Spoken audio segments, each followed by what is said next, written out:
See anything? I think it's going. It says people are watching and it's working. They probably can. All right.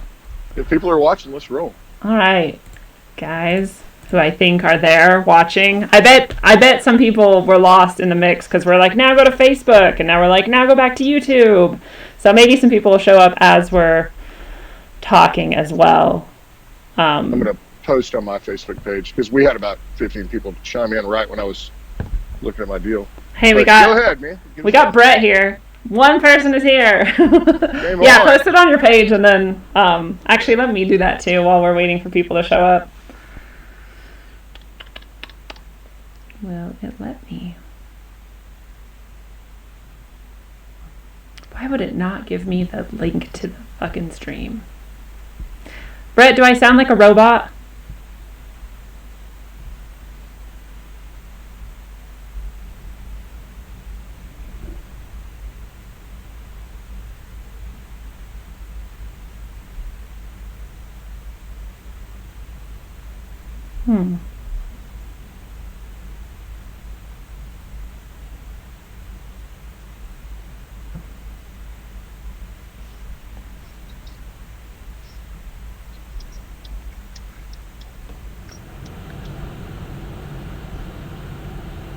Every live stream should just start with like 3 minutes of nothing. Yeah, I know. When I do I have the thing called Wolfpack. I do it every morning, 7:15, and I just do a 70s sitcom intro. I'll do something here. I think I just gave like the whole world my stream key as well, but it changes every time now, so that's not bad. That's actually what fucked me up. I've live streamed like, I don't know, only like 5 times since they fucked everything in August or whenever they fucked everything up and you can no longer live stream just normally. I've live streamed I think like 5 times, and every time I used the same stream key. So when we went to go stream tonight, I had no idea that they had decided that every time you stream there's going to be a new stream key, and so it wasn't working and couldn't figure it out. And then I finally went in and was like, fuck it, I'm just going to copy this and paste it back in and see if like something got messed up, and I realized it was different from the last time. So, and then just now I did it again. Yeah, another stream key. Can you hear that? Yeah. Is that you? We goof.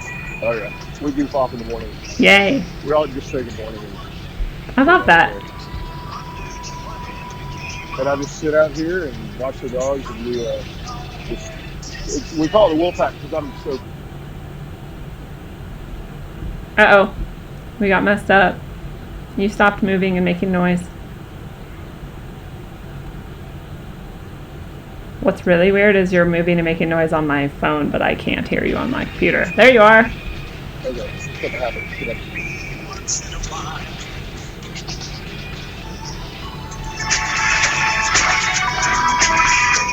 Coming to you live with the company left. Grippers with Stop. 12 to the corner shop. Go.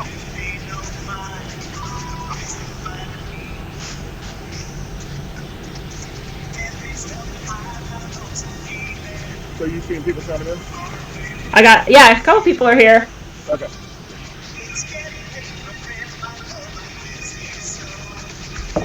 We got the #1 fan, Brett. And Palgrusa thinks this is my best podcast so far. So it's all you, buddy. Just wait. You just wait, Palgrusa. Wait till I play Sanford the thing. The theme song to Fear. Can you guys hear Trey all right? Hello. Hi. Yes, 1, 2, 3. You're like a little quiet to me, but I don't know if you're quiet to everyone else or not. I got my little thing here. It's better when it's closer, but that's annoying, I know. No, I don't care. I'll stick it in my mouth. That's how I drive. I drive with it in my mouth, and I'm like talking like a Ninja Turtle out the side of my mouth so people can hear me. So you can hear a lot better like that? Yeah. Okay. Most annoying live stream ever. All right. Let's actually, I guess they can hear you fine whether you're holding that or not, so you do you. Yeah, you got it. He said it's a little quiet, actually. Anywho's it. Let's get started. Yeah. What do you say? All right. I'm gonna balance it. Sweet eternal balance of all microphones and all that is good, true, and beautiful, friends. Tonight we're here live for the first ever Rogueways live one-on-one interview, and I'm so happy to have Trey Clark with me tonight. Trey is a musician, a performer, a show host, a dog training Jedi, as well as a friend of the arcane, the conspiratorial, the political, and the weird. And Trey manages to be a stupendously badass person on top of all of that. Trey Clark, thank you so much for being here tonight. Thanks for having me. It's awesome to have you here. So I always like to let people know that you can find not just this channel that you found, but also my writing. I write novels and poetry and just ideas and articles on my site. I have my photography. Some of it is there sprinkled about. And I also offer tarot readings, so you can go check that out at my site, rogueways.org. And you can also find me and some awesome people who are probably listening and watching right now in the Facebook Eyes Open group, or the MeWe group, also of the same name, Eyes Open. So go check out Eyes Open if you want to connect with some cool badasses, and also go to Rogueways if you want to see more of my work. And also, I guess normally we start with the pointless question episode, which maybe we'll get to, but first I'm going to talk some shit about YouTube, because YouTube has changed, obviously, how they do live streaming. I can't live stream from my phone at all. I don't have permission from YouTube. I don't know how you get it. I used to have it. I have live streamed from my phone before. So they've changed something there. And from my computer tonight, I had trouble live streaming because they changed the way that streaming keys work and whatever. And they've already changed this now. How you do live streaming, especially with other people, now 3 times, I think, in the last 3 months. It's not made it easier. It's not made it better. It's made it worse and harder and more difficult. So you cannot say to me that they're doing it for some sort of economic gain. They've made their product less useful, and that's not how a good product works. You can't tell me that they're doing it for any reason except to make it harder for people to be effective, to talk to each other, and to let other people who are interested in it and choosing to do so have access to it. So it's making us less effective, and that's really, really frustrating. Another thing they're going to throw at us by December 10th, if I don't have 1,000 subscribers and I'm only like 50 or 60 or something people away from that, then I'll possibly be on the chopping block, because YouTube has decided that anybody who's not economically viable can be terminated, their channel deleted. So I've put hundreds of hours into this channel. I've never asked for money for it. I do it because I love it and I think it's fun. But now YouTube can just more easily get rid of me than they could before if I'm not economically viable. If you don't have 1,000 subscribers, you can't monetize your channel, and therefore you're, I think, by their standards, probably not economically viable. A normie would say that they're only going to go after people who are making, videos about things that kind of society would look down on, like, I don't know, maybe really disgusting videos or really profane videos, or and that's what they're going to call not economically viable. But I just know YouTube well enough to know that they're going to go after anyone that they don't like, which happens to be people who talk about non-mainstream topics and alternative ideas, and basically things that YouTube doesn't like. So I feel like many of us who have not yet monetized our channel or not yet gotten to 1,000 subscribers will be easily dismissed and gotten rid of, and I'd like to at least try to avoid that by getting 1,000 subscribers. Long story short, subscribe. Get a friend to subscribe. Share this channel on your whatever you do, whatever social media, Twitter, YouTube, or Facebook, anything. Just get the word out. I'm subscribing to as many small channels as I can find, just to try to help people, and you could do the same if you want to try and combat the evil of YouTube. So that's my rant. Maybe we'll talk more about it. Do you want to throw in any ideas on that? I was... I've basically worked off of Facebook almost exclusively. I've got a YouTube channel, and as I've watched a lot of the podcasts, I'm a podcast junkie. I've just watched people get demonetized and be demonetized over and over again. Yep. I'm like, man, I can see where if you're making a nice living and paying some bills off of that. I thought about getting monetized. It was almost like I felt like I was going to just get a little too dependent on it, and so I decided never to really go that route. So, and I'm not saying I'm glad I didn't, but I'm seeing the frustration that in a lot of people that are going through the same thing. It was a big topic of conversation at the Flat Earth Conference, for sure. Oh, were you guys talking about this specific December 10th cutoff date? Yeah, everybody was talking about it. Yeah, because nobody knows what exactly is going to happen. Because right. It's part of the the terms and conditions is they don't have to tell you, Right. which is great. Because they can already cancel anyone for any reason, and so some people are like, "Why do you think this would be, something Well, they'd right use?" now right now you can sue them. Owen Benjamin just won a pretty big lawsuit. Ooh, I didn't know that. Yeah. Good for him. Because they had But- kept months of his super chat funds from him, right? Yeah, he may be single-handedly the reason why Yeah. they're making these terms and conditions. He was way too big, and he had way too much truth in his streams going on. Oh yeah. Well, that's awesome. Good for him. So I'm that a loyal bear. yes, I don't have a lot of time to catch a lot of what he does, but I try my hardest, and he's always awesome. I love watching his journey from kind of just like normie, and then into like waking up, like full blown, like waking up, and now just like out there. I felt like I was watching myself a year before. I was like, he's got to Right. go onto this. Yeah. I was like, I know. Just keep going, man. Just Yeah. keep going. Keep going. It was fun. It was fun. It's pretty rad to see someone that has that much access to people who are not otherwise maybe kind of already in this world to go through all of that. Because I think it's a lot easier for people to follow when they're seeing it unfold in real time. If you just jump straight into like Flat Earth and Pizzagate, people are like, whoa, you're fucking crazy, and they just run the other direction. But if they're like talking with you as you're discovering it and they're seeing it, like they're a little bit more open to it. So I'm sure he's had a huge effect. Yeah, and he's got a good delivery too. I mean, he's hilarious. He can make it fun. I don't know. He's like a smarter, better looking, more talented version of me. Well, if you ever want to get him to come on Rogue Ways, feel free. Well, All right, so the pointless question of the episode that we normally start every episode with was and is, what is your favorite number and why? it's 7, and it's because it's heavenly or something like that. Yeah. I just learned that. Now you know why.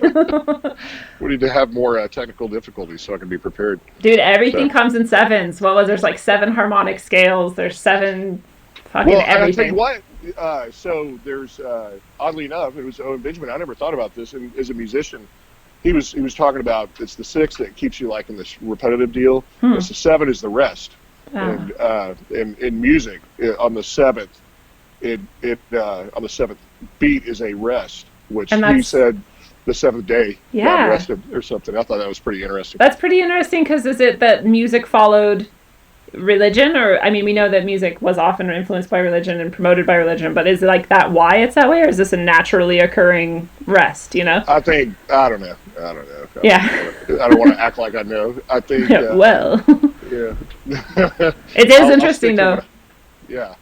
I'm sure there's a conspiracy there somewhere. There's also the in the atomic structure, the eighth ring of electrons is the outer second ring, isn't it? Yeah, it's the outer shell. It's like the 7th is like the I don't even know how to remember anymore what I'm even talking about. It's like somewhere in my head from high school, but I can't explain it. It has to complete the ring, otherwise it's unstable. Okay, there we go. Interesting.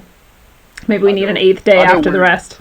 I know weird stuff here and there, but I'm not even sure all that stuff's true. So, dude, sometimes my brain will tell me something and it's true, but I don't even know where it got that or why I know it. I'm like, okay, I guess I'll just trust you, brain. All right, well, I wanted to ask you, Trey, to tell us a bit about kind of where you came from. Like, where'd you grow up? Where are you from?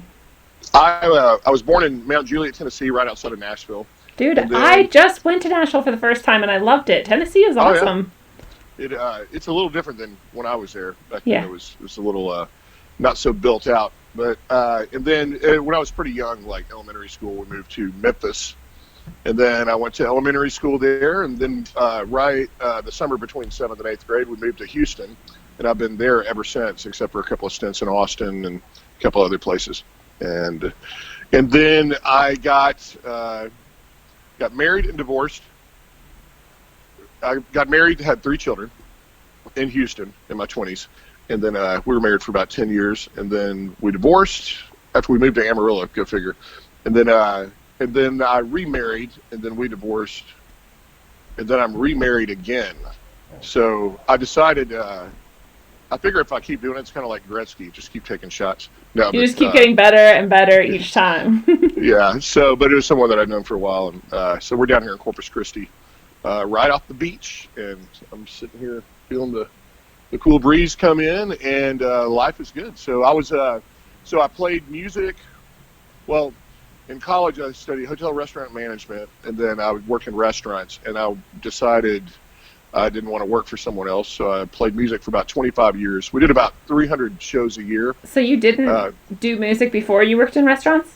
You were kind of I like, did, I'm sick of restaurants. I'm going to start music. yeah, well, yeah. I didn't just come out of high school playing music. I Okay. was starting. I mean, I'd played music my whole life, Okay. Okay. but I decided to make a career change. It was like I was running a bar downtown, and just said, you know what, let's go give it a shot, because I was turning down more work than I had, or than I was asking for, Hmm. and because I was working all the time, and so I was only able to play 3-4 shows a month. So, and then pretty soon we were doing about 300 shows a year after Wow. about 2 years. So, Wow. yeah, so That's did more that for than about, most people work on anything, honestly.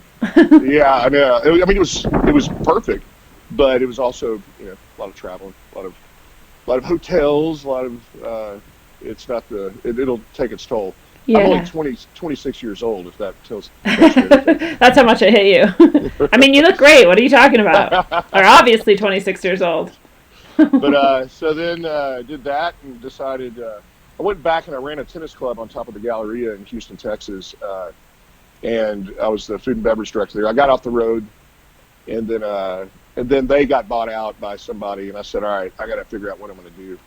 I was, going into my 40s, and I decided, it's like, all right, if I could take money out of the mix, if I could just erase, all the stuff that they tell me I'm supposed to be worried about, Right. and everything else will fall into place. So I said, I've always wanted to work with dogs, so I started volunteering with a couple places, and kind of I already know how to train dogs, but Yeah. the business part of it, like, how many square feet do you need per dog, and how many employees do you need, that type of thing, and get my hand around what the expenses of it was. And then I just kind of hit the ground, started taking dogs, for free sometimes, like friends that I know. And I was talking to people as I was volunteering, like, hey, I was kind of sharpening my skills Yeah. and get more of a program down. And now it's turned into my livelihood, and I get to stay home and play with puppies all day. That's so rad. Yeah, life is good. So I play music and play with dogs. So I may not make as much as everyone, but it's I Dude, could you be live doing on the worse. beach and you're happy. So, I mean, I don't know what else is the Heck point, yeah. Yeah, I mean, what am I doing this for? Right. So Well, so what was it that made you realize that you could stop, just taking what they say that life should be and start questioning, like, where did you get that concept that if money wasn't the answer, what would I be doing despite money? I always figure, like, what's the worst that's going to happen? Right. They're not going to shoot you in the head. Well, maybe they will. Not Well, and because of even that. then, like, Yeah, you're going to die still. anyway, so. Yeah, I've lived a good life. Right. So I've always been just like, you know what, I can do this. I put myself through college playing 9-ball, and I wasn't even a particularly good 9-ball player. I like to be, whatever I do, I like to be really good at it. So that's why I didn't want to just play guitar. I wanted to be able to have good guitar players look up to me, that type of thing. So Yeah. it kind of creeps in everywhere. I'm pretty dogged. You're a Pun intended, I perfectionist. suppose. Yeah. Yeah. Not in everything, but if I'm going to do it, it's not really for me. I want other people to say, Yeah.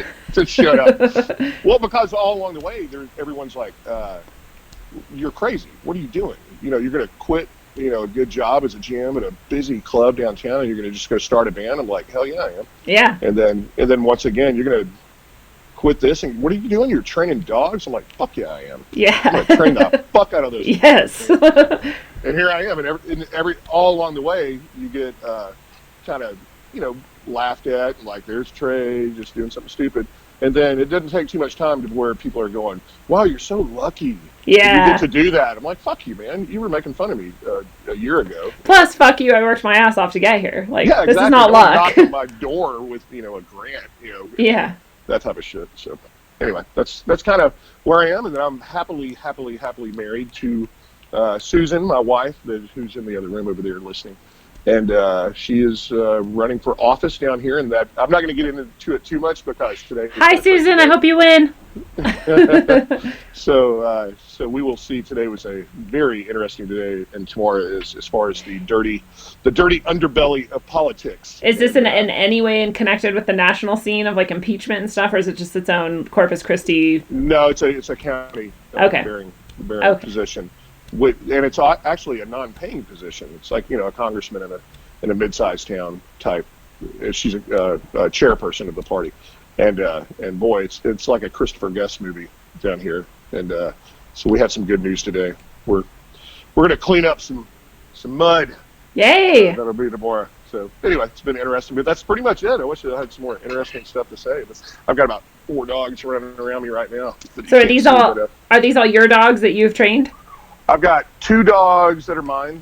One of them, Brown Dog, is kind of a celebrity down here. Like we do. Its name is Brown Dog. Yeah. That's my name in high school. Oh yeah. Yeah, my real last name is Brown. Most people listening, I think, have figured that out by now. But someone just sent me a calendar that was monogrammed with Brown Dog on each one. I'll send it to you. Wow, that's funny. I was training her, and I had like 6 dogs or 7 dogs, and I was like, I could never remember all their names. I was like, white dog, big dog, black dog, brown dog, whatever. And yeah. Thief and her, they gave her to me, and I just kept Brown Dog. Is she a total badass who just kicks ass at everything in life? She's just one of those. She's like a siren. Like she makes you think that she loves you more than anything, no matter who you are. Like strangers, I've had people like. That's like me. $15,000 to buy a Labradoodle. Wow. Literally, yeah. I was joking around, and someone said, "How much for your dog? I have to have that dog. I have to have that dog." And I was like, I was trying to get her out of my face. I said, 15 grand, you can have her. And she got out her checkbook. And I was like, oh, crap, I'm joking. No, you can't have her. Oh. Yeah, so she's cool. That speaks something about your heart if you wouldn't give a dog for $15,000. I'd be like, Well, it had happened before for about 8 grand. And I had to call my wife going, I was just standing in a store outside of downtown Houston. I was like, crazy. What do we need more right now? I know, it's weird. She's not even like, you can't show her or anything. She's a mutt. And she's just magically connecting with like everyone. Wow. Something. I need to put my finger on it, but yeah. Make videos of her. Like, this dog. Everyone's like, this dog loves me so much. Just look at you in here, and I'm like, no, you're not special. Yeah. This is like, but this would keep people from having kids that they don't actually want, because some, like half the people who have kids do it because they just want something to love them that much. But if they just had a dog like this, then it'd be fine. Exactly. So anyway, life is good. My blood pressure stays pretty low. And, well, let's get into some of the kind of weirdness and conspiracy and that sort of stuff. Like, what made you first start to get into that type of stuff? I mean, I've always been pretty inquisitive, but the moon landing, I think that's kind of the entry level with a lot of us. Yeah. And I was like, it had always kind of bothered me, the phone call to the moon. That was always something I was like, what? And it just never left me, but I was like, whatever. So, but just didn't care really. So then I was like, those fuckers didn't go to the moon. After I started looking into it. And Joe Rogan was the one out of all people that I was watching, and now he won't even admit that he thinks that we didn't go. Isn't that weird that he's changed so much? That bothered me more than the fact that we didn't go. Yes. Wait a minute. Like, what do they have on you? Did they get to him? Or maybe they're just fucking with us. Maybe there's just this big, as George Carlin said, this big party going on and we're not invited, And they just change their roles up every once in a while to fuck with us? Yeah. It's like, hey, okay, like WWF. Okay, this week I need you to turn on that moon landing thing. Yeah. And it'll keep them busy. So, that, and then didn't really so flat Earth. Now, first of all, I don't know the Earth is flat, and I'm not going to claim to prove that it's flat. I can just prove that it's not what they say it is. Okay, and that's pretty easy. Yeah. So I was watching videos of the P900, and what's the P900? It's the Nikon P900. It is literally it's the globe Earth's worst nightmare, because it's an 83 times zoom point and shoot video camera, and you can zoom out. You can watch ships sail over the curve supposedly, and then you can sit there with a camera that's less than $1,000, and just zoom it right back in, hole and all. And you can do it again. They can sell more, and whole and all. And it's I was like, that's bullshit. They're doctoring this stuff, and I was still kind of new to this was about 3 years ago. So I was telling my wife, who doesn't want to hear anything about this stuff. Yeah. She's got, her hands full. But I talk to dogs all day, so she comes home like, guess what I just did? Yeah. You can tell the dogs, but they'll just look at you lovingly. We're all right at the door waiting for her to get there. And she got sick of hearing me just say, man, I'm going to get one of those cameras. I'm going to check this. I'm going to prove those freaking flat tards wrong. And so for her birthday, this is before we even got married, bought herself a Nikon P900 for me, for her birthday present, and surprised me with it. And I was like, okay, third time's a charm. So then I was like, I remember looking at the camera, literally, and I'm weird. I'm just sitting there looking at the camera going, please don't bring those ships back in, because I live across from Ingleside, which is about 6 miles away, across the Corpus Christi Bay. I was like, if you bring the other side in, that changes everything, you son of a bitch. Yeah. I was like, don't you do it. Don't you do it, you son of a bitch. And so we went down there just once again. I was like, all right, I want to zoom in. If this brings it in, I'm gonna, you're my bitch from here on out. And sure enough, man, I was like, oh, Jesus. I could see too far. They're right. And then I had to kind of regroup and, I know. Yeah. I was like, all right, I guess I got my work, It's seriously, it's fun. It's not like an itch I got to scratch. I like it. I like to do it. So anyway. Well, That's it's not. There's some misconceptions about it, right? And one of them is that like the people who think that the Earth might be a different way other than it has been described classically are just insane, and they're just crazy, and they're stupid, and they're anti-scientific, and whatever. That's bullshit, right? Because a lot of when you actually look into the arguments that people are making, it's often more scientific than the people who want to decry it, right? Like you ask somebody who's convinced that the Earth is a globe, like why? Why do you think this? What's your reasoning? They don't have any. They'll just tell you that's just true. We just know it. So they're more scientific are the people who are like you, going out and actually trying to test some of these things. Another one is that that people like just kind of believe it, I don't know, and like haven't really thought about it, and it's like, it's the opposite. With most people I've met who have some question about the shape of the Earth, they went into it thinking that it was absurd to even question such a thing. Yeah. I went into it just thinking this is the stupidest thing I've ever heard of. Right. And I'll just prove it right now. And I was talking to someone that was the only other person until the conference that I talked to that believed it was flat. Because early on, he goes, just show me a picture that proves that the Earth is round. Yeah. Like you can. And, I went through all the stuff that we're told. And then, can you hear me okay? Yes. Okay. Yeah. Then, you go through the steps of finding out all this stuff is, cartoons and fraud and CGI and just a little bit. I went through once I had that aha moment going, I don't know what the fuck is going on, but something is. And shit, man. And I just kind of went through like 6 months of just being really mad at myself for being so stupid, And then and then you're like in hyperdrive, getting into 9/11 and all this stuff, and you're like, God dang it, what is true? And then I got into the simulation theories. It's like, is this even real? Are we simulations? And you kind of lose your mind for a little bit, but then you kind of come back down and go, it doesn't really matter. Right. It's actually really freeing in the end, because you're like, I don't know, and I'm never probably going to know. And what is, like, if that doesn't matter, then what does matter, right? I trust people that say, you know what, I don't know, but I'm trying to figure it out. Yeah. No matter what it is, more so than someone that says, I know, and if you don't agree with me, you're an idiot. Those are the people that I yes. People who are sure about anything are kind of questionable.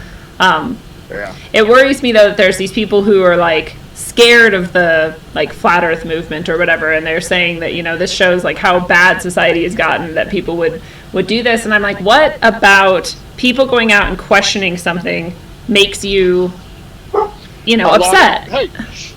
I lost you there for a second. I lost you there for a second. That's fine.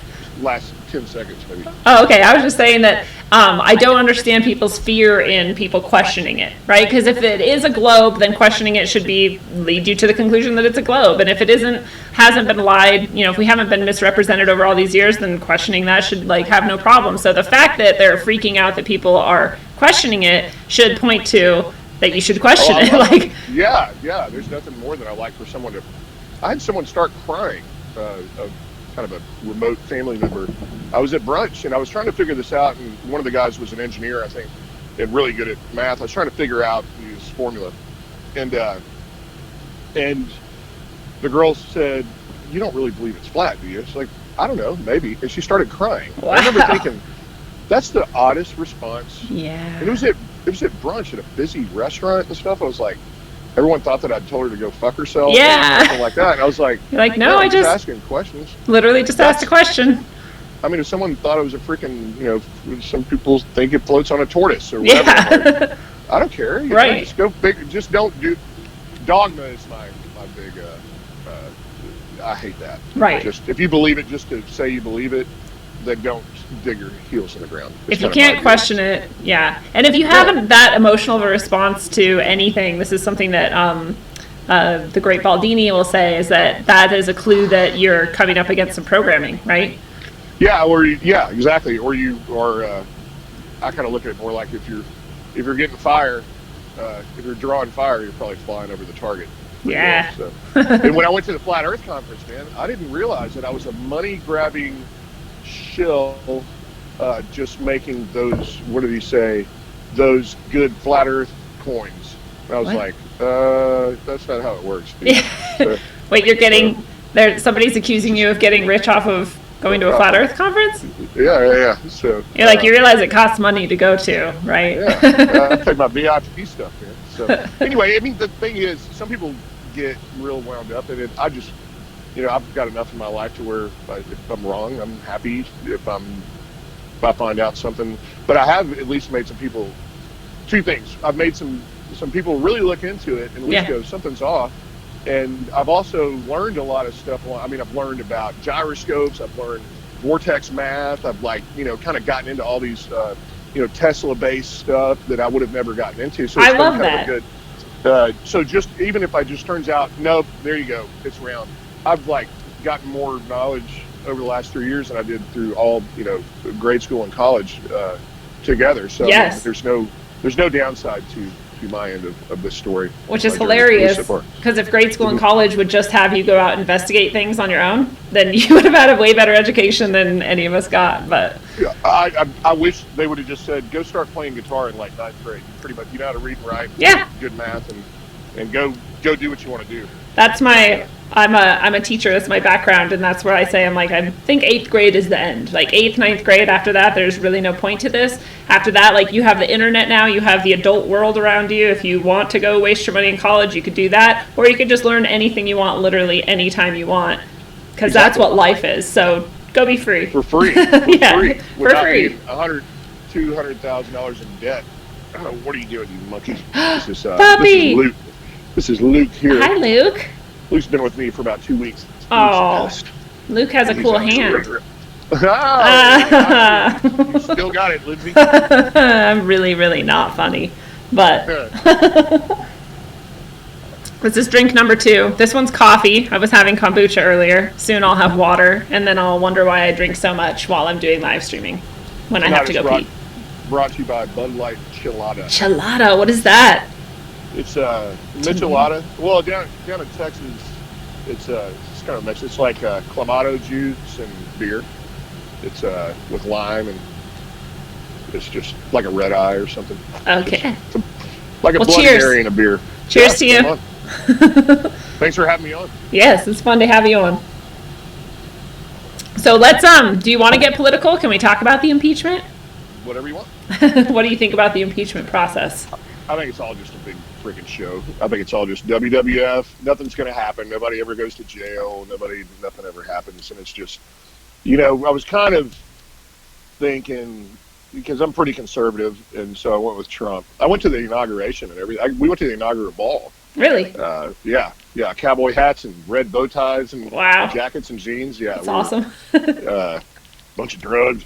But we went there, and I was like, maybe we'll get on the show. I don't know. I don't get emotionally charged like I did, a couple of elections ago. Right. Now it's just like, whatever. They're all literally related, so.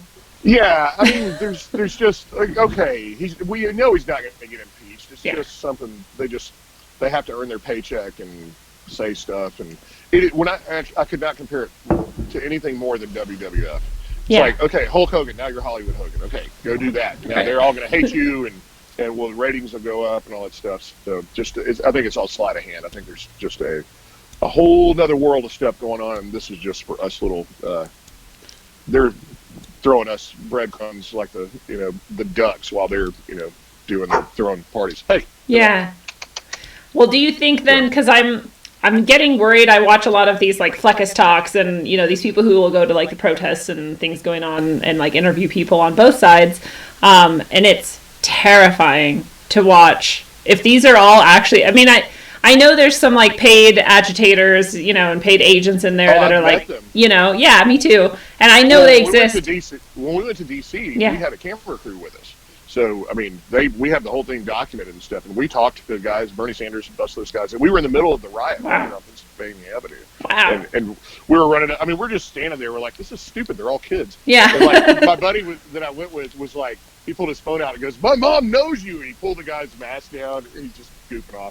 And the guy would run off. And, I'm like, these guys are just freaking pansies, Yeah. So, but that's the thing, even though there's these paid agents and agitators and that this is all like a created, very, very, empty sort of thing that's occurring at the same time, there's all these other people that are there that are real regular people who actually are bought into it and are then acting like this, under the auspices that this is an actual event. Do you know what I mean? So like they've created this, but then there's people that are buying into it, and it seems like they're doing it en masse, and a lot of them are ridiculous. They're ridiculous people. The things that they're saying don't make any sense, but they're so fever pitch about it. Like they're like crazy about it. Well, no, I'm glad that everyone doesn't look at it like I do, because work needs to get done. Yeah. I'm like anarchist times 10 probably. Yeah. But the thing that saddens me is, or that I wish I could go back and do, is see it for what it is. And it's just kind of like they're going to let the pendulum swing a little bit and swing back, and they're going to keep it in between the lines. And but there's certain stuff that I do get passionate about, and it has to do with what they're doing in the educational area. I was releasing a lot of stuff about 2 years ago about how they're indoctrinating kids with sexuality and all that kind of stuff. So I have that part. I have quite a bit to say about it, because that is reality. Well, and that plays into why these people are freaking out too, because it's basically like on one side you have everyone who has ever not fit in some way, and they've been made to feel like this is part of what the educational system does to kids. As a teacher of 10 years, like this is what I saw us doing to kids, was teaching them to be victims and to be disempowered, right? And then anytime you don't fit in or that you don't get what you need, then it's someone else's fault, and that the way that you then address that is by acting out and throwing a fit, and accusing someone and attacking someone, and then you get what you need, and the system reinforces this over and over and over again. And now we have these kids who are college aged or above, and they're out on the street, and they still don't fit in, and they still don't have what they need because the system doesn't work.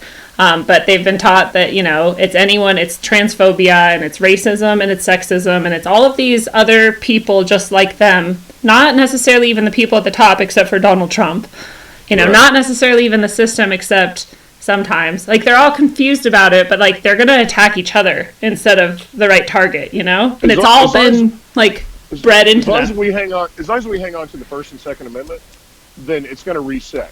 You know what I mean? At some point it will reset. So I don't really despair too much about, you get upset about specific things, but it's like, if it goes too far, that's why there's a gun grab right now. Right. So, that's what I think they're heading towards organizing or pushing us all into a civil war.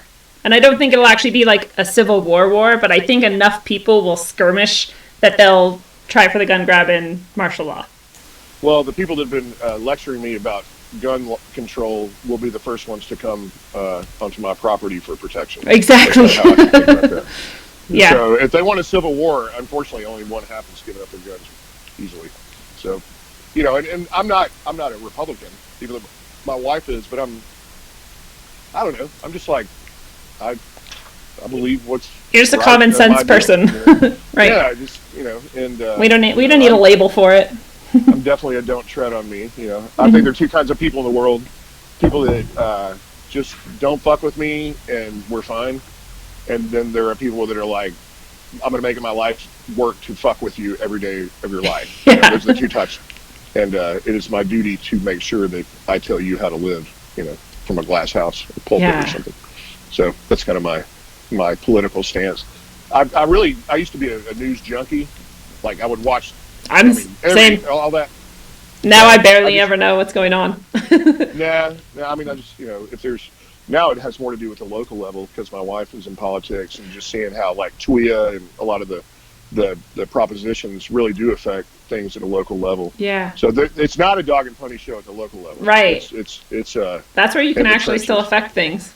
Mm-hmm. You can actually look down the street 3 miles in every direction, and who you vote for is going to affect what's going on there. So that's what I've learned a lot just from being down here and separated from the big city of Houston.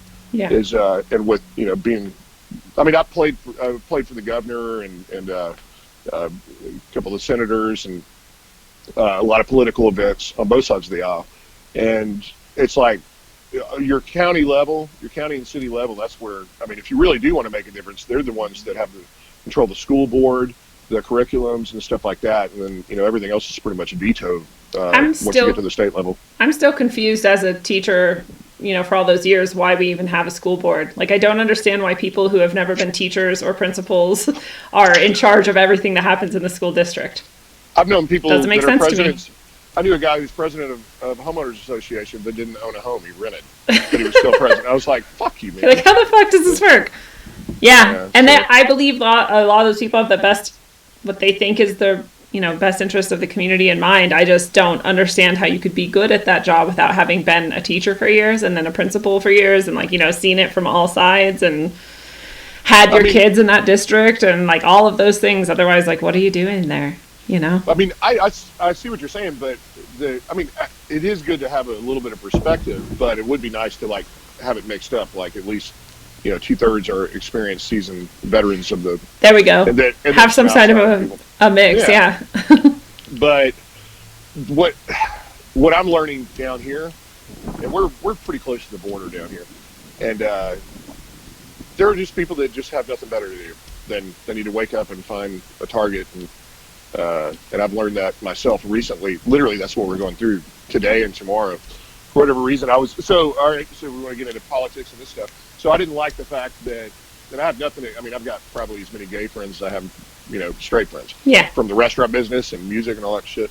And so there's nothing like, I want everyone to be left alone to do what they want. That's my deal.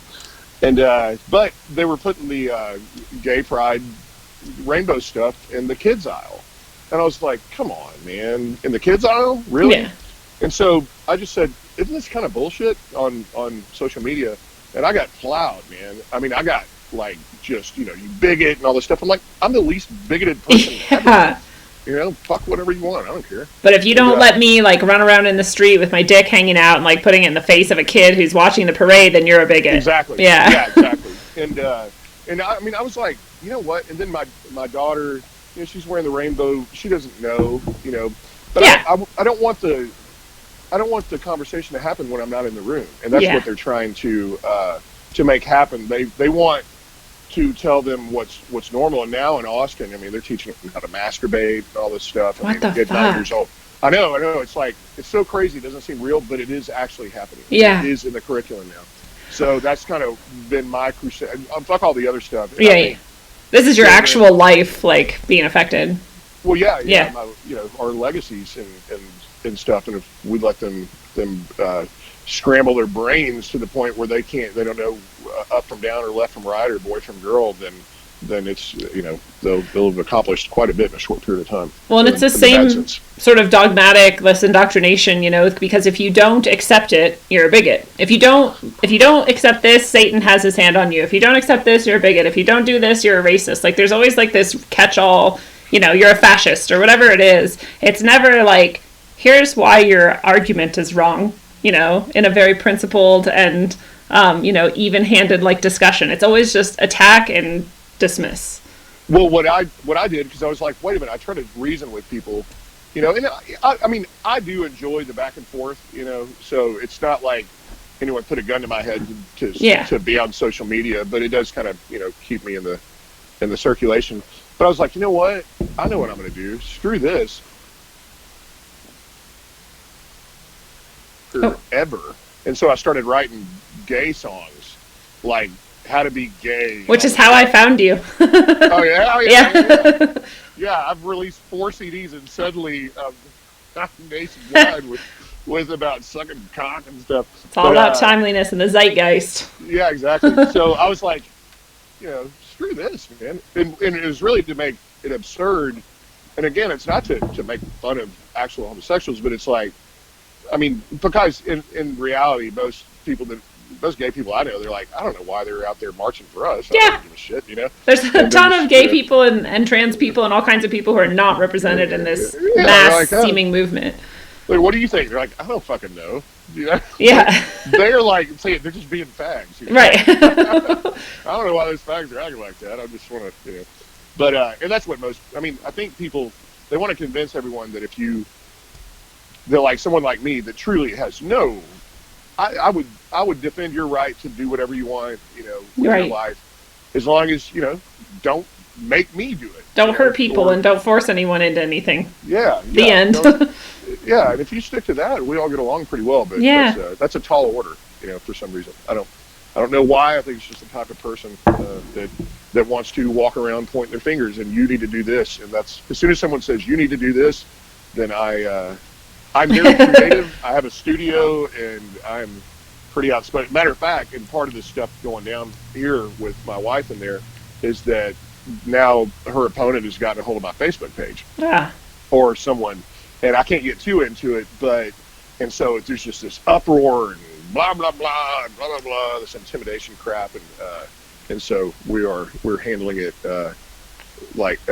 straightforward, I suppose. Yeah. And, it'll be interesting the next time we talk because the election will have happened and there will be some things that have gone down, I suppose. So anyway, but it all had to do with me. I mean, it's funny because they were like, "You're a homophobe" and all this. I was like, "No, the whole thing is about. I don't care how gay you are.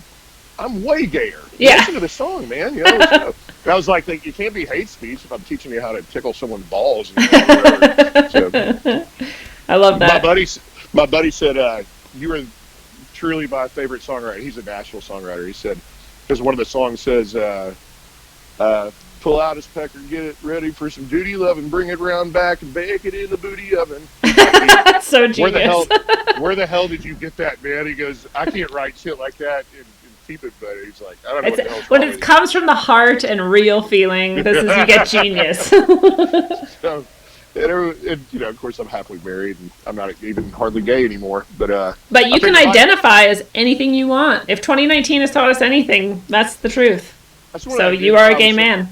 I want to identify with someone with better credit. Yeah. If I can I'll identify as a rich person. Yes. Like that. So, I love when people are like, no, you can't do that because do you actually? And I'm like, how would you ever prove it? How can I prove that you actually do? What is just like the absurdity of your point. Identify as whatever you want. I don't care. If that makes you happy, do it. And I will respect you and call you whatever you want because that's how I like to treat people. But I don't really, if you were actually asking me to believe that you're a cat, that's never going to happen. Well, Sorry. I mean, the anarchist in me just wants to let it play out, and I think you're seeing it with the transgender sports stuff. Yeah, I'm like, no, don't fight it. Let it happen. Yeah, they wanted it. You asked for this. You stand up for your trans rights, and guess what? There will be no more women's sports. I'm like, right. Just let it play out. And how is that going to go down with the feminists? Well, it's already. I mean, it's going to be a mess. Yeah. I love nothing more than that. You want to be a cat? Okay. You eat the goddamn cat food, and go sit in the yard. Yeah, I don't care if it's cold or not. Right. I hate cats, Go be feral. If you're 35 and you want to be 8, then good. I get a freaking whatever. We used to classify that as mental illness, but apparently now it's. Oh, now they're trying to convince normal people to go. Yeah. What's wrong with you that you don't see something wrong with this? Or that you do see something wrong with this. There's it's interesting. I can't remember all the specifics of it, but back when in the 90s, I guess, when there really were actual people in the streets marching against gay people and saying that we needed to drive them out and stuff. And I actually went to stand up against those people. And I think you should stand up to people who actually are being hateful towards others, but I don't really see that right now. I just see a lot of people whining about it. But back then, there was this argument like, well, if we let people kind of be openly gay, then what's next? We're going to have bestiality and blah, blah, and pedophilia and like all these things. And people were like, fuck you, that's ridiculous. Why would gayness like lead to that and whatever? But it's interesting because I saw this meme today and it was something like, we got gay marriage in this year. And within 5 years, we now have like furries on the streets and like all this stuff. And I was like, I don't like that logic because I don't actually think it came from gay marriage. But it is really interesting that those people, in a way, weren't wrong. Well, what happened was, of course, we were all going to die of AIDS, right? We were all going to die of AIDS, no matter what. But what happened was the gay community learned that these bathhouses and stuff. It's like, this is really where it's happening. I mean, they had to be. I talked to a nurse that worked on the AIDS floor in Herman Medical Center in Houston. And she was like, no, it was just like a Freddie Mercury party going on up there. It was but they were all dying of AIDS. And my dad, who's in the insurance industry, was like, they can sugarcoat it all you want, but that's the way you get it. So that's why you have more kind of homogenous, like monogamous couples now. It keeps them safe instead of the same with any other disease. You're just better off not out there sharing with everyone, ding dong and everything, and open up every hole you got. And so that's. I haven't heard of anyone famous getting AIDS in a while. Yeah. Well, there's a question of whether or not AIDS is real, which I've never gotten into, but it exists. Something existed. It might have just been. I don't know. That's something that I don't even really care to get into because it's like one of those things where it's like Ebola. It dawned on me that you are twice as likely to get killed by O.J. Simpson than an American with Ebola, because there's only one American that died. That's awesome. So he killed twice as many people in America than Ebola ever did. So rad. But it's kind of it's like acid rain and whatever, the super nuclear bombs and all that stuff. Which so it's got to be something to be terrified about. Yeah. Otherwise, they don't make any money. Yeah. It's been a long journey to get there, but it's like it's all bullshit, all of it. Right. I don't believe nukes are real. I don't believe dinosaurs turn into oil. Yeah. I don't believe any of that stuff because you can trace it back to some silliness. It's where it's like, well, yeah, okay, let's make up the stupid thing because they believe everything. And I'm like, yeah, sure the hell did. Shame on me. This is what I don't. I never can understand because I'm the same. I've got to the point where I'm like, maybe nukes exist, but it seems very unlikely at this point. We have huge bombs. I'm not saying you can't blow the shit out of the city. Totally. But the whole radiation stuff. There's animals running around everywhere. And they're not all deformed, and it's like grown over with like beautiful greenery, and you're like, They were seems back nice. in Hiroshima filming and stuff the next day. I mean, we shouldn't even be able to get anywhere near Hiroshima. Plus, if you look at those maps they have of like, here's all the atomic nuclear bombs that have gone off over time all over the world, you're like, well, there's nowhere safe then, because that's everywhere over time. Like, there's nowhere that's not been bombed, I guess. But and they have they're all operated by the old floppy disks still, A disc. I mean, remember the discs that are about the size of a record? Like actual floppy disks. That's exactly how they still run off of that. It's just a joke. What the fuck? We have missiles. We can fuck some shit up. Yeah. But it's not. They think they've got us thinking that they can push a button and then it's the end of the world. So everyone's walking around scared to death. Right. I mean, you should be scared of a drone strike. Hell yeah. I'm way more afraid of that. You should be scared of a directed energy weapon, dude. Like, they are precise as fuck as far as, again, I've never seen one or, like, so I don't know for sure. But it seems like they're very real, and it seems like they're very accurate from a very long distance. Well, the directed energy stuff scares the shit out of me. Yeah. As I was looking today at the chemtrails and stuff, and it's funny because, like with Pizzagate, everyone was like, "Whatever, you're a conspiracy theorist." And I've probably released a library full of edited videos that I took a lot of time to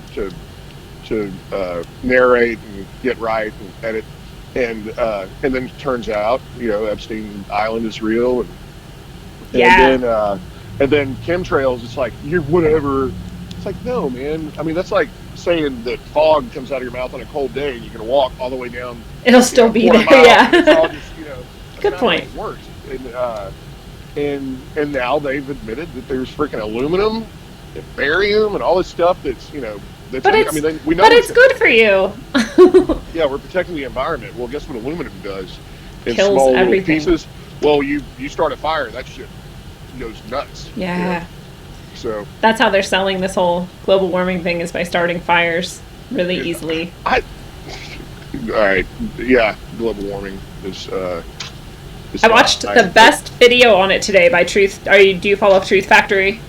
No, I mean, cat. maybe, I don't know. The cat, No, the little cat thing. She's really, really good. But she just went through like the history of carbon monoxide or carbon dioxide in the atmosphere, parts per million, and like what was going on the planet at that time. And basically, every time we had a high amount, higher even than now by far, there was a flourishing of life. Yeah, and it's like, huh.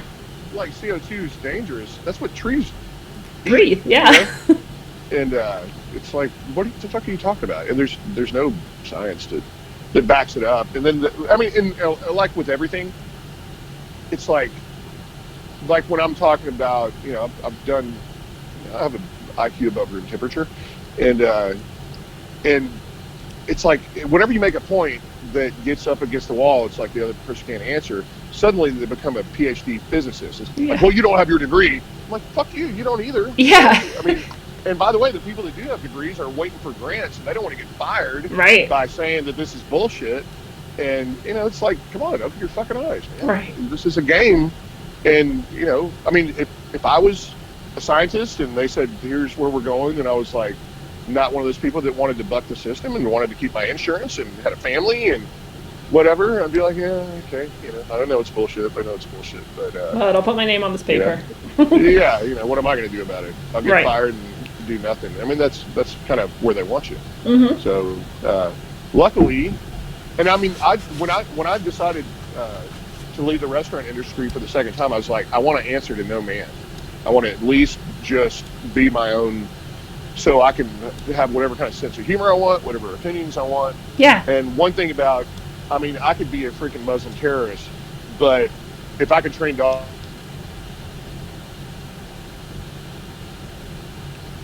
Oh, I lost you. I don't know if you can hear me. Oh, there you are. Yeah, if you can train dogs was the last thing I heard. Oh, yeah, I mean, they don't care who you are, What if I mean, as long as you're not breaking the law, but if I was just whatever kook, Alex Jones, who I don't think is a kook, but I think he's a shill. But, I mean, that's why I set myself up for this. So nobody, as long as I can play good music and, play a wedding, nobody cares what I think. And that's the way it should be. It's not like in Hollywood where they think that you should care what they think. I'm like, don't listen to me, but I can train your dog. Get your dog to quit chewing your stuff and shitting on the house and biting everybody. So, right. So I set myself up to where I can pretty much, and it's screwed them. I mean, it ruffles feathers once you really go, I do not care about your opinion of me is none of my business, and it does, it's weird. It fucks with people because usually you have to stay within some lines. Yeah. And I don't mean. Usually people have some kind of power over you, but you took it all away. Yeah, exactly. And I don't mean it's okay to go hurt people. No. Or be vindictive, just any of that kind of stuff. But just, this is what I think. And man, people blow the fuck up. Dude, it's like the girl who started crying when you mentioned, this thing. It's like I've mentioned things to people that have made them just like go from totally calm, everything's fine, to like fucking raging pissed off. And it's not even like one of the topics that you'd think. It was I mentioned like, well, what would happen if you didn't cut the umbilical cord right away? And the two people in the room like lost it. Like they got angry and they're attacking me. I'm crazy. And I was just like, wow, like, okay, I think I'm going to go away now. That's how I am. And then what happens is you start seeing that response. You're like, well, what is that? Looking for it, like, hey, what would happen if, blah, blah, blah. I mean, I'm not going to come up with anything that good. Off the side, yeah. What would happen if placenta was on everything? Well, and I wasn't even doing it to try and poke, I was just like, I just heard this idea and I never thought of it before. Like, why do we cut it right away? Like, what is the problem with that? Like, is there, and does anything bad happen if we leave it attached for a little while? Apparently not. Apparently it actually might do a lot of good. Well, like when you find out that they are selling fetal tissue to pharmaceutical companies to put in to inoculate, then I mean, it's like, what the fuck? What Doesn't the that fuck? cause? We said the magic word, and now they're going to attack the stream.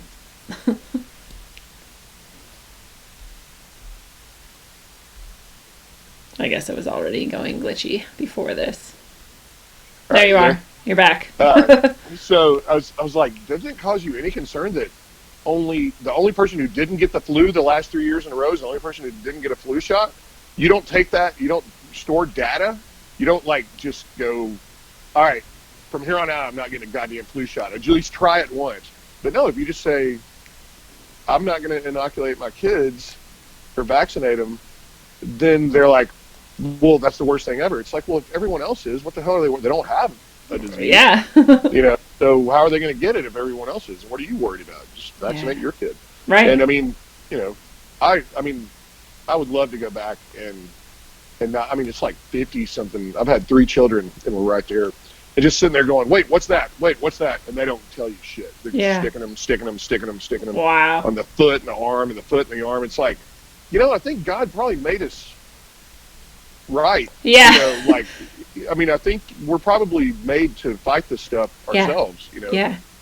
Naturally. And I mean, I would be arguing with myself 5 years ago, but this is just after my own journey. Yeah, and even if you didn't want to praise it in terms of like God and creation and stuff, you think about like we're beings in this environment, right? And we respond to it. So if there is a disease and it is attacking people, if we don't let ourselves develop this defense for it, then we're never going to have a defense for it. We're just going to become even weaker. So like the whole principle behind it in itself seems really flawed to me. Well, I think it's by design. I think they're trying to weaken us down a little bit. I say it seems like they're trying to. Sorry. Yeah. Oh, no, I want to hear what you're going to say. You don't think there's a they. I don't think the big they, are as organized as it seems like they can be sometimes. My wife was like, they're stupider than everyone else. Yeah. They're just mean and evil. They just, that's what evil people do. They're they just greedy. Stick needles in you against your will. And they, they want to, hey, shut up. Hey! Shh. But then why are they putting babies in it? Like, that's like a step beyond any necessary. Even if you were like, I just want to make money and see if this might work or whatever. Fuck the money. They can print money. Yeah. They got money. These are not poor people trying to get rich. These are people, that's not good enough. That's why kids come in and all that stuff. That's why I think Lost you again.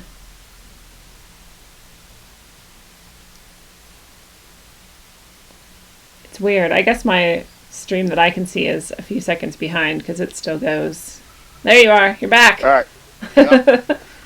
I keep looking at myself, but hey, be quiet. But I mean, I do think that like money doesn't matter to them. I mean, like royal family and how the hell is every Congress people make $100,000 a year, 150 a year, and they're all millionaires. Yeah. So they don't care. They just print more money, and they're going to be behind the hog. They just throw us money's for us. To like the bread. Make us fight. Yeah. We have to, and they take most of it just so we stay hungry. Right. But, so we keep coming back for more. Yeah. So I think they deal with like kids and blood and all that kind of crap. All the stuff that you thought was a bad Hallmark movie when I was in grade school. But I believe in all that crap, man. Something's wrong. Something is wrong. Yeah. Something is wrong, and I think most of the people who are in like government and military are either completely believe they're doing something good, or they're like unwitting idiots, that are just playing along because that's their job, and they feel like whatever. I just don't. But I do feel like there's something somewhere above it all that's like looking down with a grand plan and moving things towards whatever it feels is its desired outcome. Because it seems like there's this attack on the whole person and the whole planet, whether it's flat or round or whatever. I mean, the thing is, we can't know. I mean, right. We're not allowed to see through the veil. We're not allowed to go to Antarctica. We're not allowed to question science. We're not allowed to do these things because and so because who are you? And people are so we start looking at the globe in our cribs, the mobiles and stuff. I Right. mean, it just starts right away. So to jerk, and what happens is, and it happens in politics too, you when you start questioning somebody's belief system, they think that you're questioning their person, their their character, and you're not. It's just an idea Right. that they have that may be wrong. You're not saying that they're a bad person, but people that have dug their heels into whatever it is that they believe with all their heart. I remember having a conversation with a person that was a very good friend of mine. We'd had a little too much to drink, and I was like, "What if Jesus wasn't?" She like prayed and meditated every morning, and I was like, "What if Jesus was just a guy?" I mean, would it be that hard to pull off, or I mean, even the idea of him. I'm glad that the West, we've got Christianity 2.0 Yeah. now. We're not going on the cruise. Hey, dude, cut it up. I've got this little Another little dog. No, why would it cut out right there? Oh, there this you are. little doodle. That's I can't anyway. see. I couldn't Yeah, see any he's of that. black as night. So, but Cutie.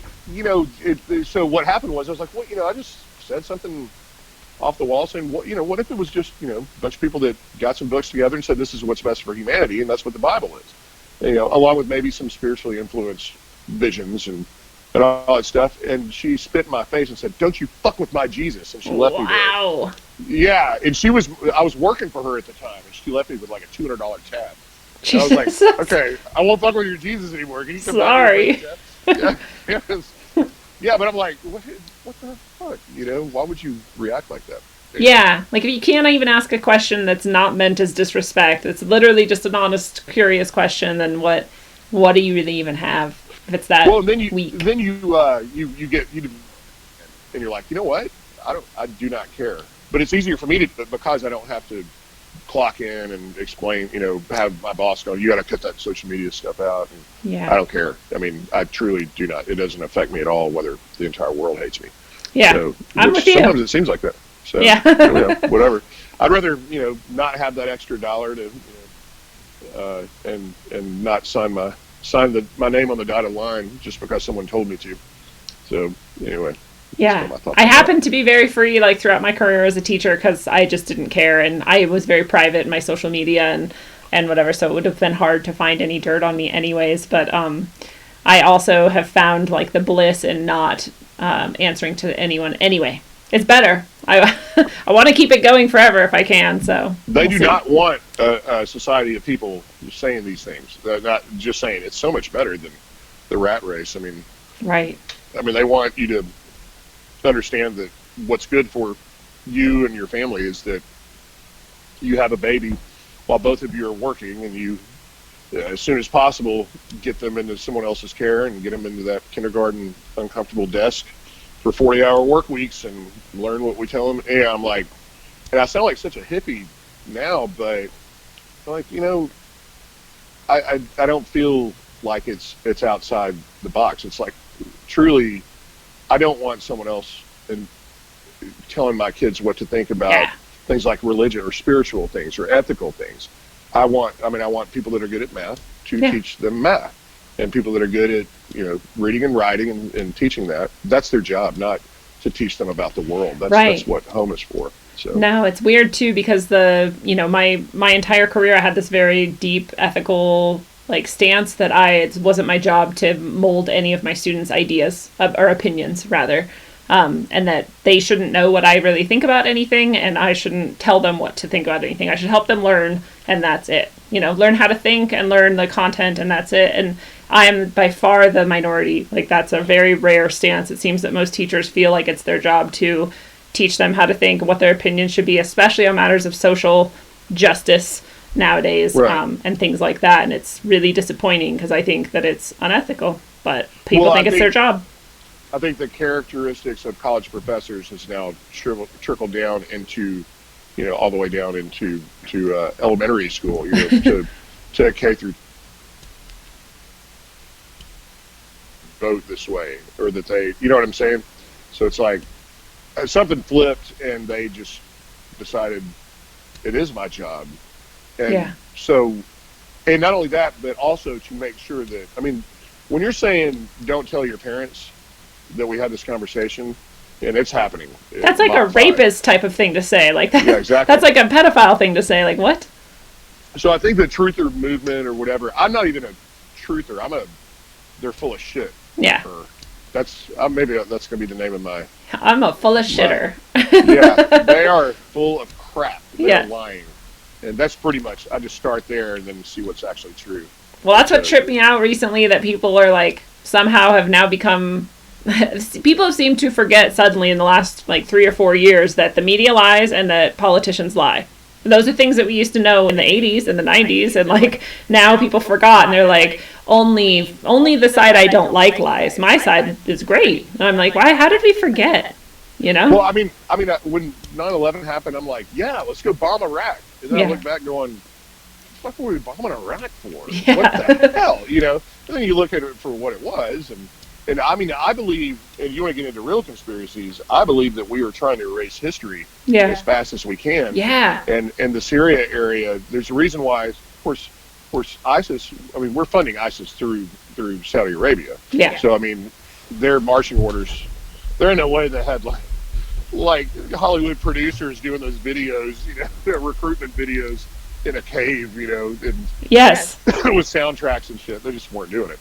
And but I believe we're trying to, I'm just getting into it, but I believe we're trying to erase history, and that's why we're destroying all the artifacts and stuff like that, while they're tearing all the churches down with all the fractal antennas and the free energy and signs of what happened. And I'm getting into the mud flood stuff. Yeah.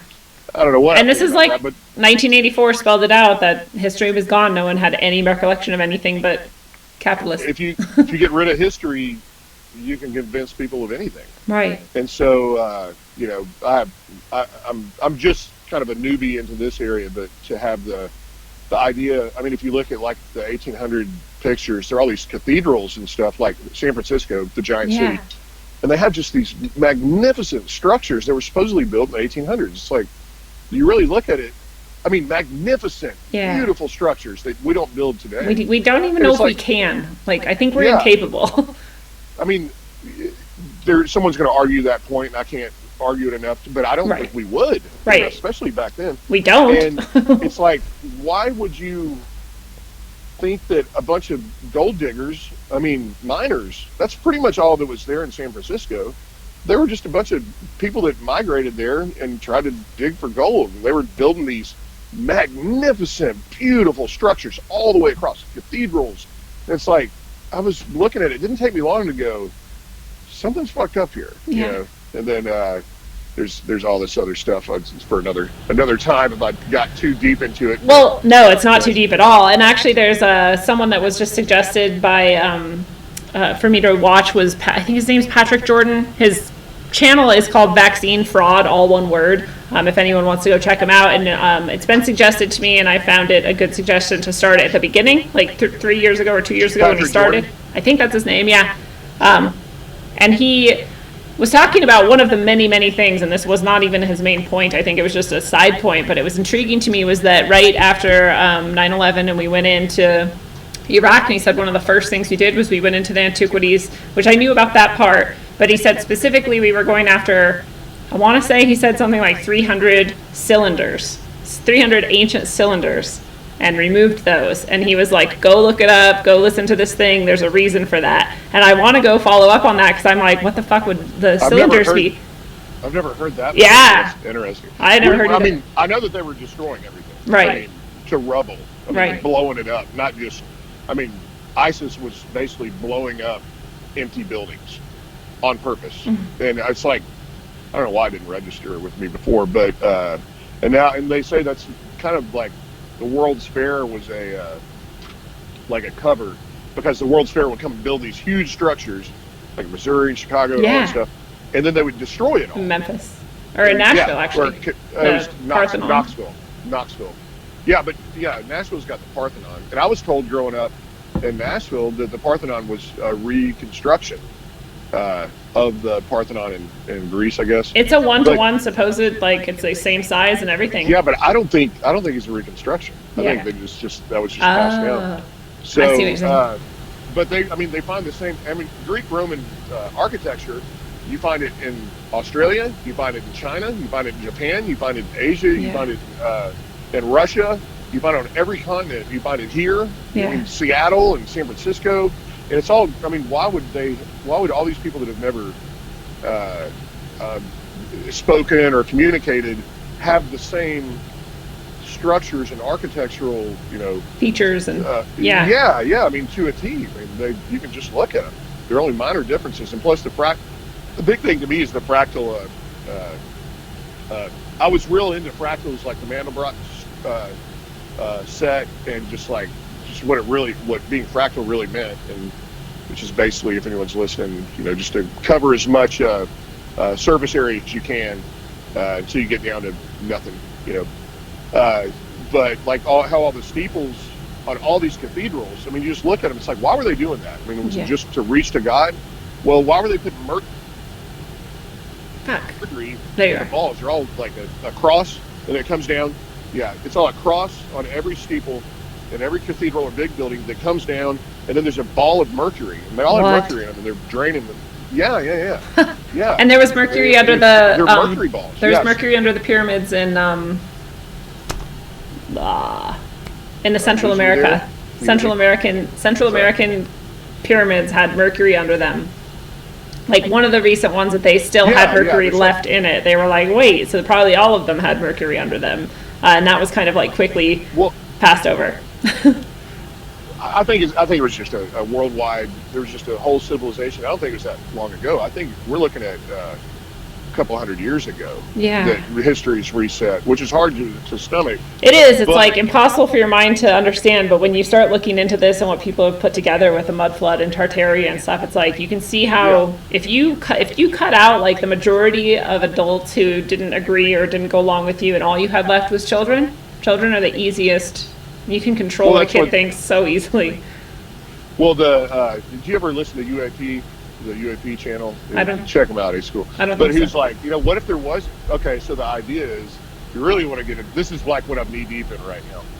So the idea is that they've stolen 100 years or 1,000 years. Okay, and that it's not like 1800 was 800 AD, and the way they're figuring this out is the maps have, like, if it's 608 AD, it'll have an I in front of it for the AD, a lowercase I, and then they can tell by the same printing of the same era, then they can date it. A lot of the printed stuff says 1608, and so, but they didn't get to the maps, and that's kind of, and now they're taking the maps out of, all the places that you can find in the museums and stuff, and just removing them, and which is weird whenever they start to remove stuff. And so, and UAP has this idea that like there was a rapture or something like that, and it's like, why are there all these kids and orphan trains, and why are the kids doing chimney sweeping? Where the hell are all the adults? why the streets made of mud, but they know how to build these cathedrals, but they can't not have muddy, shitty streets. And there's no people for these huge structures and stuff. So the idea is that this is just throwing it around. But like if they had a rapture, and then the people that were left over were like, we can just move into these buildings, and just say, we built them. This is us. And start over. Yeah. And if the devil is going to truly deceive you, like, and my wife is I'm not religious, I'm kind of more spiritual. God is real, but I've done my time I was a worship leader in the mega church and all that. That's You've been there. 2 hours. But that there's 1,000 years after the rapture for us to get our shit together. And so the idea is that Satan has convinced us that it hadn't happened yet. So they're trying to cover it up so that we're still thinking that it's going to happen. So then when it all it takes place, we're on our heels because we're still waiting for the rapture. We got another 1,000 years. Well, if it happened, a couple of 100 years ago, then it's gonna then it's all over, and then it's I could go on for an hour, but that's kind of the idea. I've never heard that idea. That would be the way to do it. That would be a very sneaky way to do it, to cover up the fact that they took away a bunch of people. Yeah. However that works, and I'm not claiming to say anyone believe this. I'm not even sure I do. I don't believe it. I'm just looking into it. Right. And It's a question. but that would be a really, really sneaky way to make it happen. Right. Just go, no, you're still waiting for it. Keep sending, keep, trans this and just whatever. Right. And there's no clock ticking, and you'll see it once the clock starts ticking. Then we get our shit together, and then suddenly Dad comes home. Right. And you're like, wait, you weren't supposed to be home for 1,000 years. Like, oh, you weren't paying attention, were you? The room is messy. Yeah. So and that's good, but. Well, some people would say, yeah, some people would say that the reason a lot of people might have disappeared at once too, if it wasn't an intentional like kill off of all the adults of a certain persuasion or type or race or whatever, that maybe there was this, Planet X or like Nibiru or whatever, and that these aliens come back once every however long, and they just take all these people as slaves and then they leave again. And what do you think about that? We're the remnants of that. All of the experiences and evidence that I've seen for extraterrestrials has, instead of leading me to believe that there are extraterrestrials, led me to believe that humans have some really advanced technology that we don't all know about yet, and that there are extra dimensional perhaps or spiritual beings that can be very, very misleading. I think both of those things are happening. I don't think that anything's here from another physical place in space. Yeah, okay, I'm with you. I just don't believe in space, period. Yeah, I'm not fully there, but I'm like, I have no real good evidence that space exists anymore either, so. It's funny because almost every person that's like, I can't believe you believe in all these conspiracies. I'm like, a conspiracy just means two people got together to do something You wrong. And I conspired tonight to make this happen. Yeah, exactly. Yes. Exactly. Well, it's got to be for something bad. Oh, okay. That's a well, we didn't conspire then. Nefarious activity. But I'm like, Epstein was a conspiracy theory. Every cop is a conspiracy theorist every time he pulls over a car with two people in it. True. But it's like, but then you talk about people, it's like, you're so out there. Like, do you believe in aliens? Like, oh, yeah. Hey, that's pretty out there. I don't believe in aliens at all. I do believe that it is possible that the Earth is, I think if I had to, like, someone put a gun to my head and say, what do you think? Do you think the Earth is flat, or what do you think? Final answer. I would say the Earth is way bigger than it is. Yeah. There's other shit going on, and Antarctica is kind of I think it just goes out and out. I think even if it's a ball, which is possible, I guess, I don't think it's possible, actually.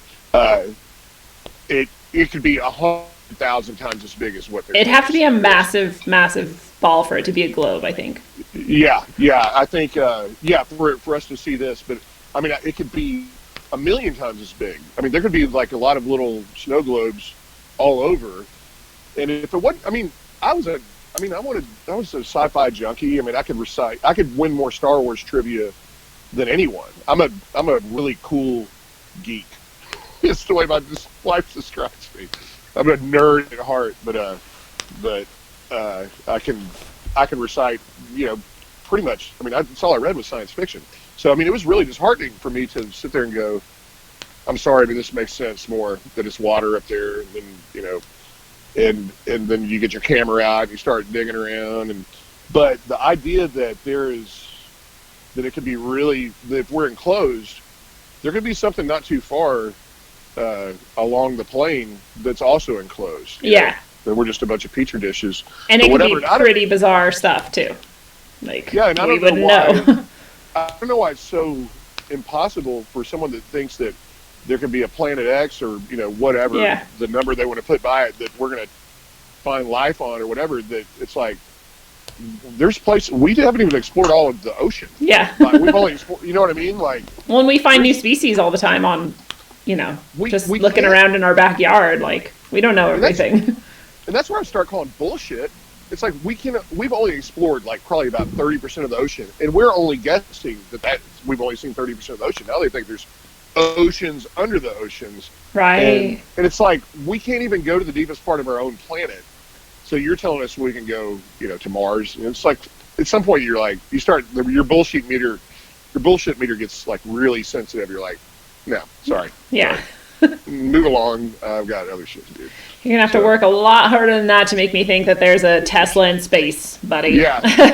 Oh, I had a field day with that one, man. I just look at the pictures of it and I'm like, who thinks that's real? I don't get it. Well, I think the real evil ones are the ones that like to put it they're kind of the ones that like, oh, guess what? Not only am I going to make them believe it, but I'm going to make it look like shit, and they'll still believe it, and they'll thank me and pay me later. I think there's some kind of power in people that or they get empowered by not only fooling you, but making you fool yourself. Yeah. Like punch yourself in the face and beg for more type thing. Like put this Neuralink in your brain so that we can like totally help you. I swear.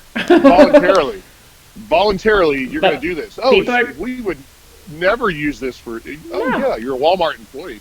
I'm like, never. How often does your phone fail you? Daily, mine fucks up. Daily. Like, and this is the most advanced piece of technology, supposedly, like, that I can get access to. I'm going to put something like that in my head? Fuck you. I bet those probably work better than our phones. They probably do. Just for not. They want them to do. Just not in the way we want, right? Well, that's another thing that Patrick Jordan guy talks about on the Vaccine Fraud channel is how well they have dialed in like the control of us, because they've been studying this for forever, and True Stream Media also did a really good The Minds of Men, their video about how long they've been studying how to control us in very, very precise and specific ways. And it is unfortunate that we seem to have, like Michael Wan, in one of our interviews here on Rogue Ways with Michael Wan, he said we seem to have this like back door built in to our entire being, and that we can be controlled pretty simply and pretty completely in pretty terrifying ways, through scent, through color, through subliminal, audio, through all kinds of methods that are like really terrifying. So then it makes me wonder, like, what is the implant even really? It's just for like more immediate and more direct and more reliable, maybe, or. Of course, that's when I lose you. The bigger thing is whether you am I still there? Yeah. I think it's one of those things, whether you despair about it or not. I mean, I don't feel controlled by anyone right now, Right. Maybe I am. Maybe I'm more tired than I should be or something. I like to think I'm immune to most of it. I like to think that there are people who just are, maybe because through the sheer power of like belief that you have not agreed to it or that you can't be, right. or waking up to it, just something takes the power away of, it's like knowing someone's a liar, their lies don't work anymore. Yeah, trry. And maybe maybe that's why they want the chip implant, because then maybe you can't as easily resist all of it. I think a lot of this stuff is just fear tactics. Yeah. I mean, I just don't think that society would really put up with the actual door getting knocked on. It will put up with the stories on the news. Yeah. And it will make us talk about it and go, man, look at what the world's coming to, and get everybody in fear factor mode and all this stuff. And I think you just, go be a good person and fear no man, and fuck those motherfuckers, man. Yeah. That's kind of almost my household motto. Yeah. I think you're right. Fuck them, man. Right. I think you're right. So, I think a lot of it has to come down to their ability to control what we believe is happening rather than what's actually happening. Well, I mean, if let's say it's globally present as they suggest it is, and what we're told to get clicks and stuff like that. Owen Benjamin made a good point with this. He's like, that's not your war, because you can't do anything about it. Your war is, when you get up in the morning, what are you going to do? What's your first 5 minutes going to be? Are you going to, watch porn, or are you going to, do a couple of push-ups and get your body ready? Or are you going to, be nice to your spouse? Or are you going to be spiteful with the world? And, that's your war. Yeah. If we all fight our wars like that daily, 100%.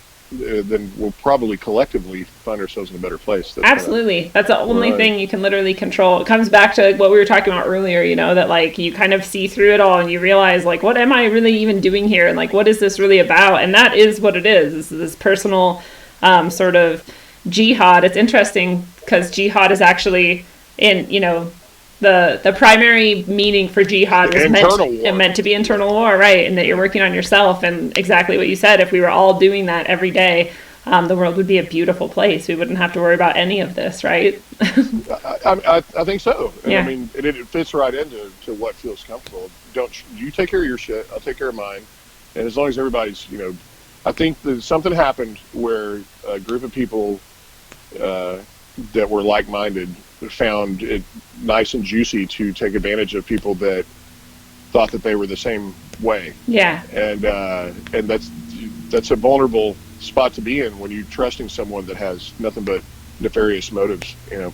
So, and I think I don't know, you know, it's just fun, you know, to think about how we got here and stuff, but it doesn't feel like we're supposed to be here, because if you really look, they say that the world is this horrible, miserable place, but really most of the people you know are working hard and just trying to do the right thing and trying to, most people, not everyone, but and it's still fucked up.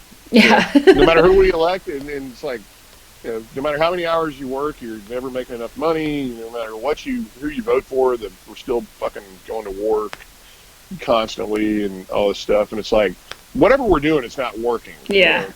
So what do? You just kind of buckle down and go, you know what I'm going to focus on is what I can touch right here, right between my fences and what's in my house, and the mojo going between me and my wife and my children and my dogs and all that stuff, and just make sure you're armed if they decide that you're an easy target. Yeah. Sure, you know, that they know you're not, you know. Seriously, and armed in every way, right? Not just like with armaments, but also with like your mind clarity and your like body healthy and your emotions in the right place too, I think. But if we're talking about that, like working on yourself and waking up every day and, you know, looking at the world in that way, is there something that you could recommend to people that would help them kind of like get on that path or stay on that path of sort of self improvement? Don't despair. Don't buy their lies. That's how they win. They scare you. Yes. And there's nothing to be afraid of. Once you say the word, I mean, I would say my motto is, I fear no man. Yeah. And you can also, I mean, you think of the worst of the worst, like getting buried alive or tortured to death or something like that. And as long as you go, you know what? That's probably not going to happen. Right. So, and so then you just work with a 99.99999% of things that will likely happen. And if you don't fear those, it kind of takes the edge off, you know. It lets you enjoy your day a little more. It's because, like, okay, like let's say they changed the bank laws and they wanted to foreclose on my house. Okay, got a car, and I can just not give them the car back if they change the bank laws. Yeah. It's a pretty fast car. Right. And I mean, and I you know, just I know how to live in the woods. You know, yeah. It's like, and you have other people you're connected with, and like, yeah, things that work out. You figure this shit out, because there's only so many of them, and there's a ton of us. Way more. I'm not talking about rising or any kind of like anything at all. I do think we could change the way we go about stuff, but really that's it. If you can get out of, and I have to tell myself this all the time, but just don't be afraid. Just shoulders forward and go, there's nothing they can throw at me that I'm not equipped for. And, you know, it's kind of like fake it till you make it sometimes. Yeah. Because sometimes you doubt yourself going, I don't know how I'm going to get through this, but I know I will. Right. And I've been through hell, but I don't know. I guess that's it. It's not like anything that you do. I don't have any, because I mean, I got work to do. Yeah. We're not perfect. But I'm the happiest guy you'll meet. I'm never, even when shit's falling down all around me, I can enjoy life. So love it. You've created that. What is it that you really like love in life that kind of keeps you forward moving through all that? I don't know. I kind of like the game. You know, just it's like a chess match. It's like, am I gonna fucking go down on this one? I mean, I've broken my back. I've been divorced twice, and I've my kids taken away over lies and all this crap. And just, I'm like, but here I am, and I'm better off than ever. Yeah, it's almost like what can I do? Let's see what I can do. Yeah, and if you just sit there and go, all right, like you're sitting in a pile of mud in your own feces going, all right, I don't know what the fuck I'm going to do. That didn't We're going to get through this, you son of a bitch. Let's go do this. But let's just make sure, just don't shut your eyes forever. Yeah. I guess my another motto is, I was like, if someone's like, how you been, man? I'm like, just as long as I don't die, I'm winning the game, man. Yeah. So, and maybe that's how you do it. Yeah, so just make the world very annoyed that you're still plugging along. Yes. It's fun for me. I love to piss people off, to go, why won't that son of a bitch just shut up? Go away. I love that. Yeah. Well, what are you currently working on right now? Well, I was working on I still am. I was working on a book called Trained by Dogs, but with we got so busy with dogs. I mean, because I only train 1 or 2 dogs at a time, and they live with me. So it's kind of like a double. I play music. That's pretty cool. It's a full-time boarding sort of. Yeah, it's we were looking at getting a facility and stuff like that, but and then we're kind of like in a little bit of limbo. We had a couple of different areas that we were going to go, but basically just getting my skills. I want to be a nationwide authority. I'm kind of there as far as regionally, but go help people that. Hey, as you can see, what a good trainer I am. Yeah. But that's pretty much it. I mean, right now, especially with all the political stuff with my wife, we're just trying to weather that. Yeah. And then, me just keep doing this. I don't really have a real like trajectory or something. It's just my deal is just wake up and what are you doing today and how are you gonna fill your time. Sometimes it's nothing. Sometimes it's just relaxing and hanging out with the dogs and go to the beach and chill. And then some days it's getting after it about Mach 5. So this is something I'm just learning about, doing nothing. I like it. It's harder than doing stuff. It is. I'm not even joking. I like telling people like I had a mental breakdown a couple days. So I was like, I don't even know what I'm doing. And people are like, dude, just chill. I'm like, how? What is that? When I went to the Flat Earth conference, I was like, I don't think I've had a couple of days because I was by myself. Usually, if I'm traveling, I at least have my wife or somebody like that with me because I don't really have a need to travel very much. Then I'm not playing music. And even when you're playing music traveling, you've got your whole band with you, so you're very seldom alone. I was like, 3 or 4 days where I had nothing to do. It was just me and Brown Dog, So she had her service vest on, so we were just like, let's just walk around, I guess. What do people do when they don't? When you're not like creating something or doing, yeah. Uh-oh, I lost you again. I'm guessing you'll come back in a moment. And when this happens, I don't even know if the people... Oh, there you are. So, but yeah, I just kind of catnap all day. I'm up at 2 a.m. I go back to bed at 3, wake up at 4:30 and stuff. So it's kind pretty of rad. An odd...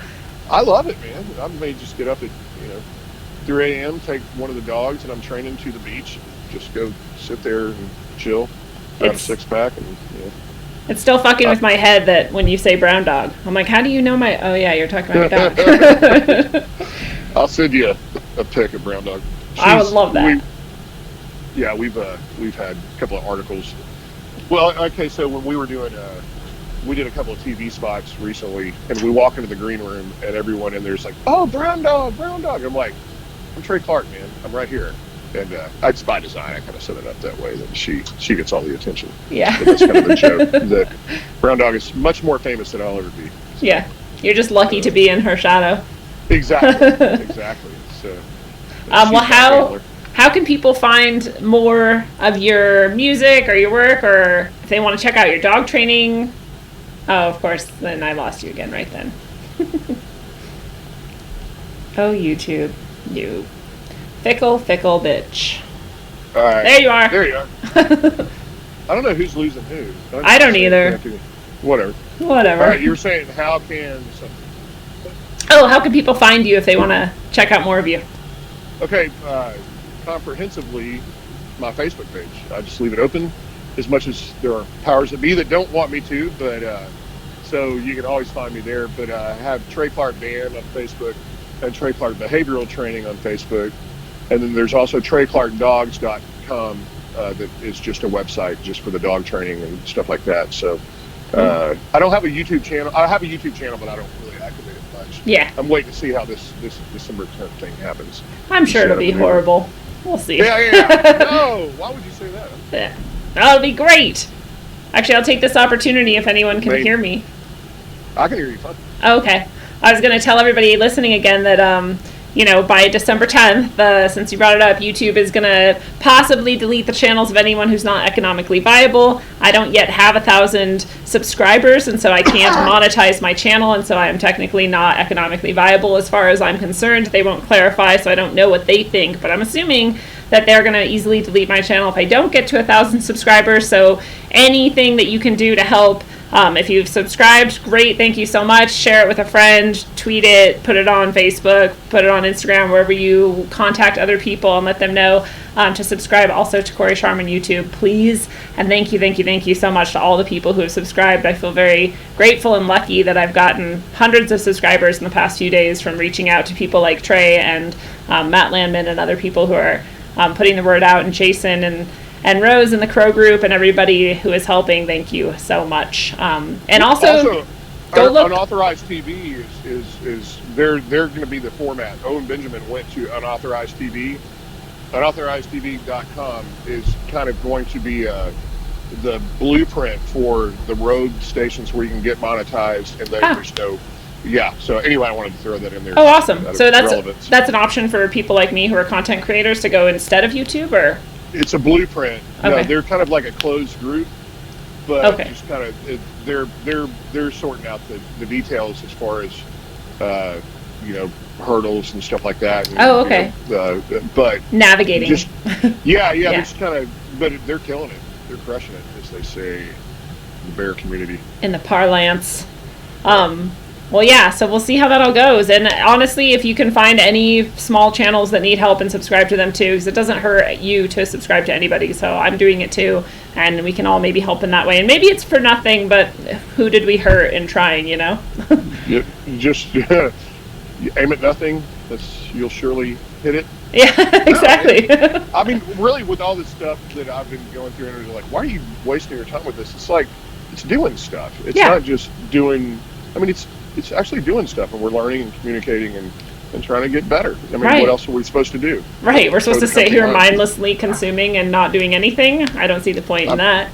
There are people that will say, hell yeah, that's exactly what you're supposed to do. There's people who, honestly, in the process of me doing this show and the Eyes Open group that I do too, there are people who I've watched transform their lives drastically for the better, and so you can't tell me that it does nothing, You're always doing something. Right. Even doing nothing does something. In certain situations. So that's the truth. Well, thank you for having me on. Yes. This was fun. Do you want any last words for the people listening before I wrap it up? No. If you want to hear any of my music, or I'm on iTunes. It's either Trey Clark or Trey Clark Band. I'm on YouTube there, that you can check it out. I've got a bunch of records out and all that stuff, or go to my Facebook page and. I don't know. And don't Trey Clark Dogs. Don't just listen to the gay songs. Listen to all of them. No. I actually am a songwriter that's not just I'm not a Weird Al Yankovic type. Yeah. You have real songs too. Yeah, exactly. So that's awesome. Well, thank you for having me. I appreciate it. Thank you for being here. And fellow travelers of the path, it is a beautiful thing. This has been your analog, electric, concentric dose of wisdom, according to Trey Carter. Trey, thanks for being such a badass tonight. You got putting up with all the bullshit. And eternally we are drawn forward through the morass of time and space, and eternally we are only right here, right now. Only you can start forest fires, prevent forest fires, discuss forest fires on a live stream, or rise above the 3D space where forest fires exist at all, and see that there is no fire and no forest. You are the center of everything and the vast expanse of nothing at the same time. Whether you train dogs, train yourself, watch the sunrise on the sea, or throw stones at the ground in order to be connected to the world, just stay connected. Keep being and keep remembering that it is all you are doing is being here right now. Until next time, travel well, aim for balance, and always look inside first. Mwah. Awesome. Thanks, Trey. See you later.